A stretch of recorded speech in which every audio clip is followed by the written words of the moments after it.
তাহেরপুরে রাজনৈতিক সভা শেষ করেই শুক্রবার ঠাকুরনগরের ঐতিহাসিক ঠাকুরবাড়িতে পুজো দেন তৃণমূল কংগ্রেসের সর্বভারতীয় সাধারণ সম্পাদক অভিষেক বন্দ্যোপাধ্যায়। এদিন সকালে হেলিকপ্টারে বনগাঁয় পৌঁছন তিনি। সেখান থেকে সড়ক পথে ঠাকুরনগরের ঠাকুরবাড়িতে যান অভিষেক বন্দ্যোপাধ্যায়। পুজো দেওয়ার পাশাপাশি সাধারণ মানুষের সঙ্গে কথা বলেন তিনি। ঠাকুরবাড়িতে পুজো দিয়েই বিজেপিকে তীব্র আক্রমণ করেন অভিষেক বন্দ্যোপাধ্যায়। মতুয়া সমাজকে সামনে রেখে বিজেপি রাজনীতি করছে বলে অভিযোগ করেন তিনি।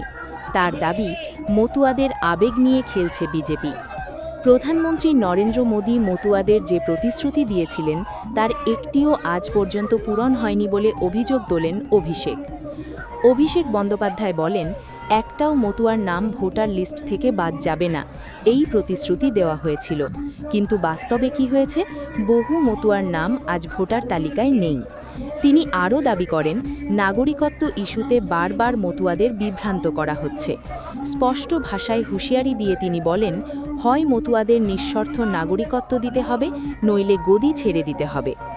এই বক্তব্যের পরই ঠাকুরনগরের রাজনৈতিক উত্তেজনা আরও বেড়ে যায়।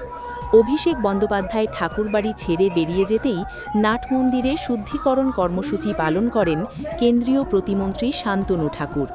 গঙ্গাজল ও গোবর দিয়ে নাটমন্দির ধোয়ার ছবি ঘিরে শুরু হয় নতুন বিতর্ক।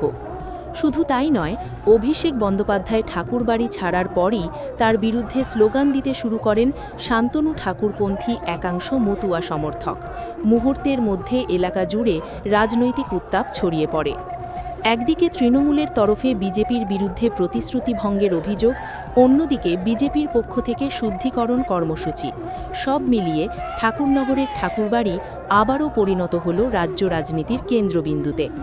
আগামী দিনে এই বিতর্ক কোন দিকে মোড় নেয়, সেদিকেই নজর রাজনৈতিক মহলের।